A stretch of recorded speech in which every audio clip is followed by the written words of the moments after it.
नमस्कार, स्वागत है। आप देख रहे हैं कमोडिटी राउंडअप। मैं हूं मनीषा गुप्ता। और अमेरिकी राष्ट्रपति डोनाल्ड ट्रंप ने भारत पर 50% का टैरिफ लगा दिया है। 25% आज से लग जाएगा और 21 दिन के बाद एडिशनल 25% आ जाएगा। लेकिन भारत के पास अगले 3 हफ्ते हैं इसको नेगोशिएट करने के लिए। इसका भारतीय एग्री और ज्वेलरी सेक्टर पर एज ऑफ नाउ किस तरह का असर है, इस पर बात करेंगे। हमारे साथ जुड़ेंगे agri economist Devendra Sharma, India Chamber of Food and Agriculture के चेयरमैन डॉक्टर MJ खान। हमारे साथ होंगे GJPC के एक्स चेयरमैन कॉलिन शॉ और केडिया एडवाइजरी से डायरेक्टर अजय केडिया। लेकिन सबसे पहले आपको सुनवाते हैं कि इस मामले पर, ये जो 50% का टैरिफ लगा है, इस मामले पर प्रधानमंत्री नरेंद्र मोदी ने क्या कहा। भारत अपने किसानों के, पशुपालकों के और मछुआरे भाई बहनों के हितों के साथ कभी भी समझौता नहीं करेगा।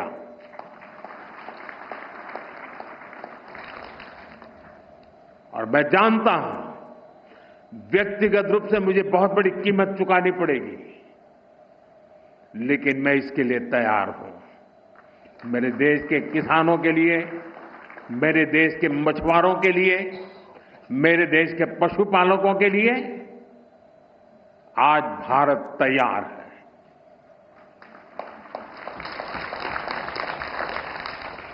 किसानों की आय बढ़ाना,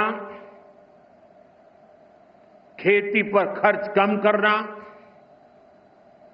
आय के नए स्रोत बनाना, इन लक्ष्यों पर हम लगातार काम कर रहे हैं। साथियों, हमारी सरकार ने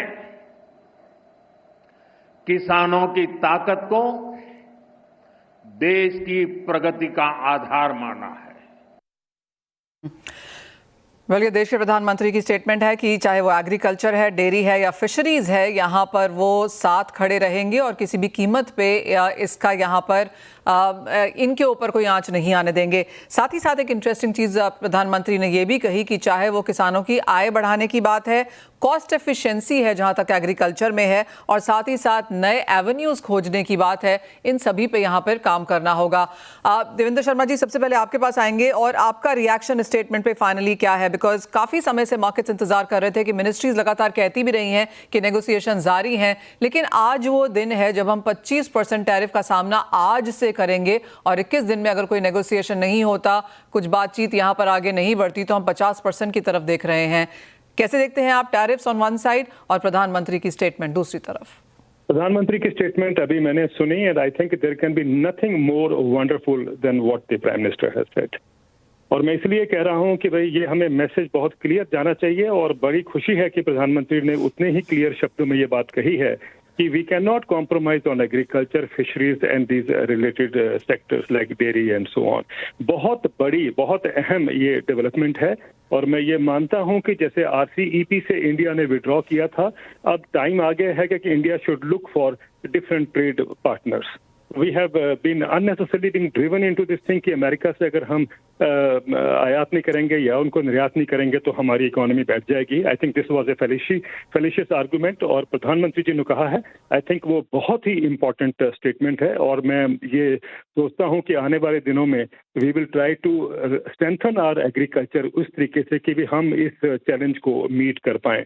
और ये मुश्किल नहीं है, हम घबराएं नहीं। मुझे लगता है कि अब अगर हम 50% हमारे पे उन्होंने टैक्स लगाया, तो हमें भी चाहिए कि हम इससे इक्विवेलेंट या उससे ज़्यादा टैक्स लगाएं, क्योंकि हमें घबराने की जरूरत नहीं है। हम कोई ज़्यादा एक्सपोर्ट नहीं करते हैं एग्रीकल्चर का, हमें इम्पोर्ट्स जो हैं उस पर बचाव करना है, क्योंकि असली जो इंटरेस्ट है अमेरिका का, वो बड़ी जो कमोडिटीज़ हैं, ये क्या कहते हैं, वॉलनट्स हो गए या आमंड्स हो गए, ये कोई इतना बड़ा इशू नहीं है। इशू उनके लिए है कि वो चाहते हैं कि पहले राइस की सब्सिडीज खत्म हो, यानी MSP, और फिर वीट के ऊपर उनका पूरी आंखें लगी हुई हैं।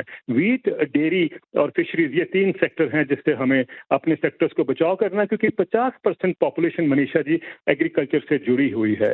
अगर हम इम्पोर्ट करते हैं तो importing food is importing unemployment, और आप सोचिए कि क्या होगा उस सिचुएशन में देश देश में उस हालात में कि जब हम इंपोर्ट करेंगे और अपना एग्रीकल्चर का भी बेस जो है वो डिस्ट्रॉय करेंगे। तो आई थिंक प्राइम मिनिस्टर की ये बात बिल्कुल ठीक है एंड मुझे लगता है कि सबको इसमें साथ देना चाहिए कि we will not compromise on agriculture. हमने पहले सेक्रीफाइस किया है एग्रीकल्चर को जब WTO नेगोशिएशन शुरू हुई थी। मुझे लगता है कि वो सिचुएशन अब नहीं आनी चाहिए।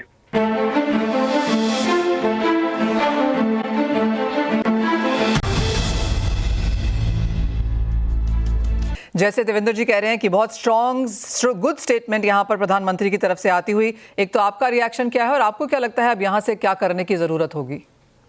मैं एक्चुअली अभी कॉन्फ्रेंस हॉल में ही हूँ, एक केबिन मिल गया है। अब आपको बैकग्राउंड में दिखाई पड़ रहा होगा, हॉल में प्रोसीडिंग चल रही है जी। इनफैक्ट बड़ा इंटरेस्टिंग था कि इसी केबिन से हमको आज प्राइम मिनिस्टर की स्पीच खुद ट्रांसलेट करना पड़ा। रात में 12 बजे पीएमओ से 11:45 मैसेज आया कि somebody has to do it, so emergency response में 2-3 चीजें बड़ी क्लियर थी कि एक तो प्राइम मिनिस्टर ने बड़ा इम्फेटिकली, जैसे देवेंद्र जी कह रहे थे, यूएस को रेफर बिना नाम लिए डायरेक्टली रेफर ही कर दिया कि हम किसानों के साथ हैं, फिशरमैन के साथ हैं, डेयरी फार्मर्स के साथ हैं और भले इससे हमारा नुकसान हो।